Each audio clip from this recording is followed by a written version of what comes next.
I think it's time for a boycott of the German state. Specifically, I mean a boycott of its public events by artists, performers, writers, authors, musicians, those who care about human rights, who oppose mass murder, who oppose what the highest court on earth, the International Court of Justice, is investigating as an alleged genocide. That is Israel's mass murderous onslaught against Gaza and its people.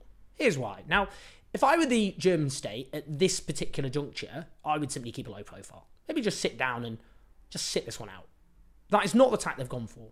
Instead, they've settled on a particularly gruesome strategy to gain absolution for the attempt by the German state to exterminate the entire Jewish population of Europe, in which 2/3 of Jews were murdered within living memory. Now, firstly, the German state has long loudly demanded that somebody else pay for the crimes committed by the German state, specifically the Palestinian people. It seems to believe, or does clearly believe, that compensation for what it did should be paid by Palestinians through being violently ethnically cleansed repeatedly, occupied, their land stolen, colonised, subjected to apartheid, huge state violence over and over again, mass incarceration, suspension of basic civil liberties. We could go on. These are all horrors which clearly no German citizen would tolerate.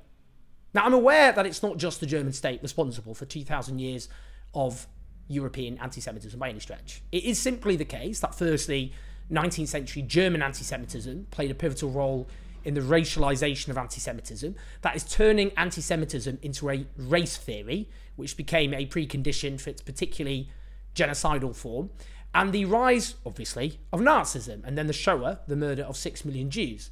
All of that is a precondition for what is happening today. Now, this attempt to force other people to pay the price for what Germany did as a state now takes the form of being one of the world's leading legitimizers and apologists and backers for the present mass murder of Palestinians. Now, that's always been very profitable, I would note, for German arms companies, since the arms trade between the two countries, Germany and Israel, began in the early 1960s. By November last year, military exports to Israel from Germany were up tenfold, thanks to fast tracks in the aftermath of the current horror, of course, unfolding. Reading a headline in the Financial Times like, Israel-Hamas war boosts German investor interest in defence sector, says Renk chief, that was the other day, or pass the sick bag. Secondly, in a particularly perverse twist of history, not only is the German state targeting anyone who speaks out in support of the Palestinian people, they are disproportionately targeting Jewish people. You can't make this shit up. Let's just listen to Yuval Abraham, a brilliant Israeli Jewish journalist who I interviewed late last year. He's one of the directors of No Other Land, a documentary film about the forced displacement of the Palestinian people of Masafa Yatta, where another co-director, Bassel Adra, is from. Now, he made a speech at the Berlinale Film Festival. Let's hear from him.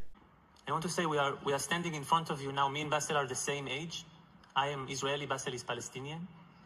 And in 2 days, we will go back to a land where we are not equal. I am living under a civilian law, and Bassel is under military law. We live 30 minutes from one another, but I have voting rights.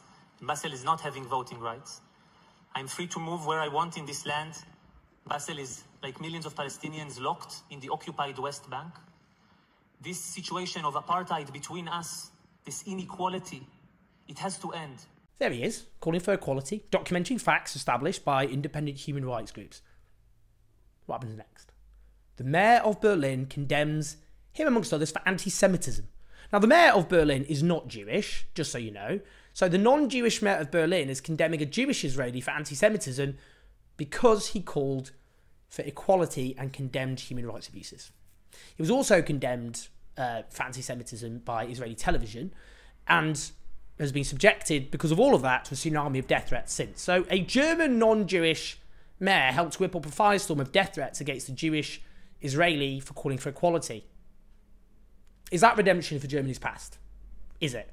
A speech was also made, with a similar theme, by the co-director, who I mentioned there, Bassel Adra. I'm here celebrating the award, but also very hard for me to celebrate when there are tens of thousands of my people being slaughtered and massacred by Israel in Gaza. Masafer Yatta, my community, is being also erased by Israeli bulldozers. I ask one thing for Germany, as I am in Berlin here, to respect the UN calls and stop sending weapons to Israel.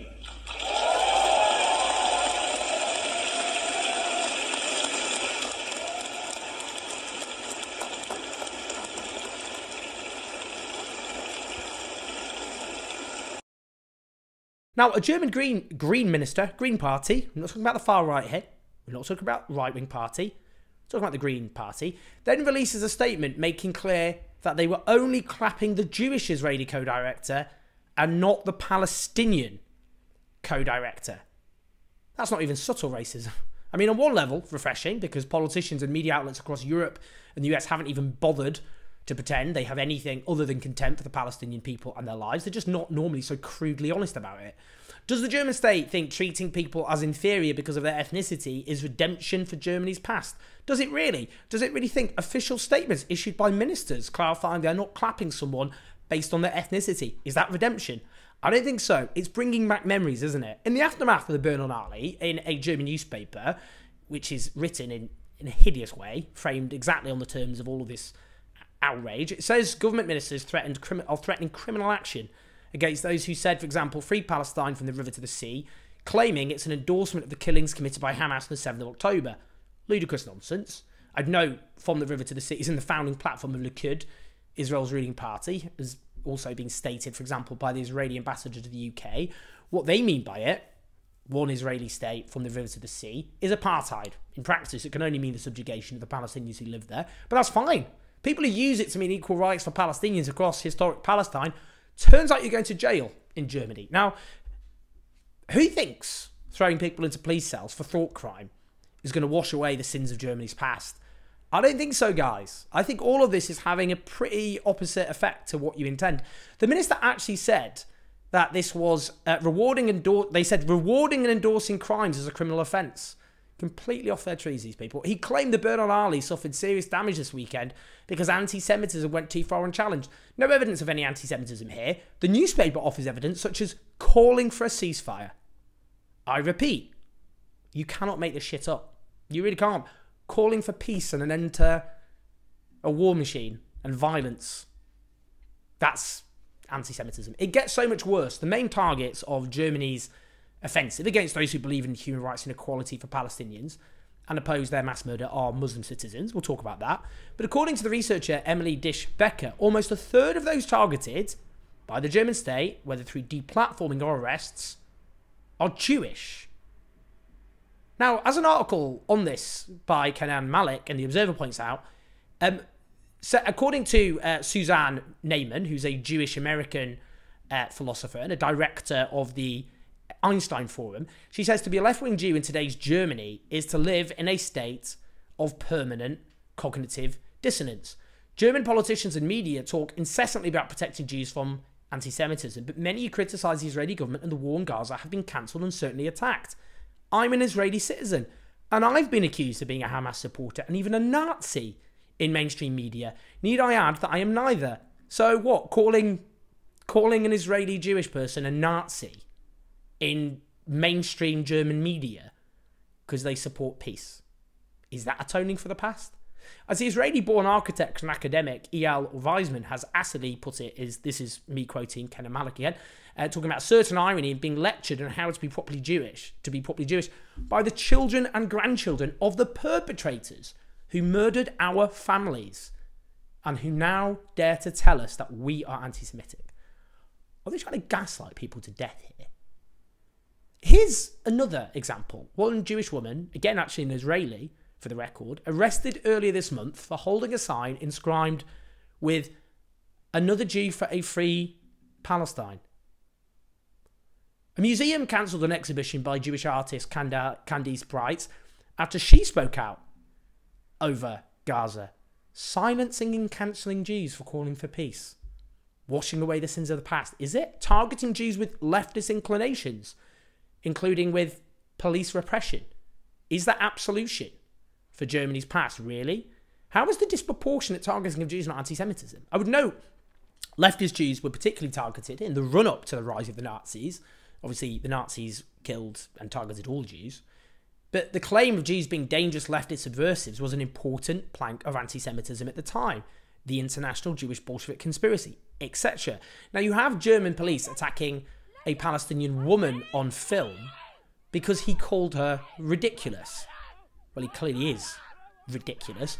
A spot of police brutality, definitely washing away the past here. In Berlin high schools, they've been ordered to distribute a leaflet describing the 1948 Nakba, the mass expulsion of Palestinians from their homes, as a myth. German cities have been banning protests, Palestinian flags, the Palestinian keffiyeh. In Berlin, a police officer stomped on candles for a vigil for the dead of Gaza. Banning protests, silencing people. Authoritarianism. Is that atoning for the past? A Palestinian author, Adania Shibli, had a ceremony for her award at the Frankfurt Book Festival indefinitely postponed. Now, the German authorities tried to strangle state support for artists deemed to cross the extremely restrictive lines of criticising Israel, only backing down, I would note, after outrage.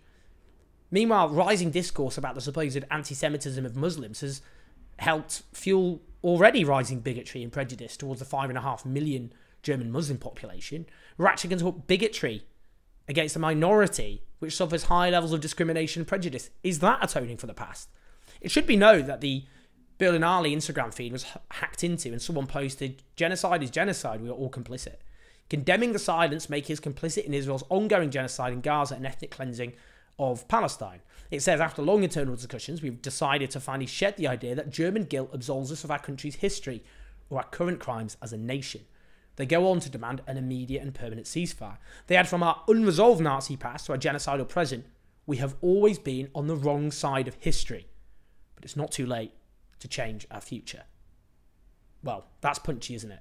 And that's the point. The far right's on the rise in Germany. It is dangerous. It's never been as powerful as it's been since the end of World War II. It's on the rise because of the abject failures of the German establishment, which itself is whipping up bigotry towards migrants and indeed Muslims, which is helping legitimise the far right. And we can see what's happening here. We can see what's happening here. Particularly in these arts and books and films and literature and performance spaces. I know the brilliant author Vincent Bevins, he was due to give a keynote address in Germany on his new book, cancelled again due to pro-Palestine posts on social media. Okay, Germany, if you want to respond to this racist and genocidal past with racism and support for genocide and intimidating and harassing those who stand against it, disproportionately Jewish people, as well as the disproportionately targeted minority of Germany Muslims, as they are disproportionately targeted everywhere, then we've got a responsibility to boycott all events in that country. I mean, this is a piss take. I think we should seriously be talking about a just general boycott of any events in Germany and to call out Germany for what it's doing, which is not making amends for its history, quite the opposite. It's bringing the terrible crimes of the German state right back to the fore. A reminder that we live in the shadow of what the German state did and that it is not atonement to support terrible crimes, not least when you are forcing other people, innocent people, to pay for what your state did. I'd love to hear your thoughts. Please like and subscribe. Do share this video. Keep the show on the road on patreon.com/OwenJones84 and listen to the podcast. I'll speak to you soon.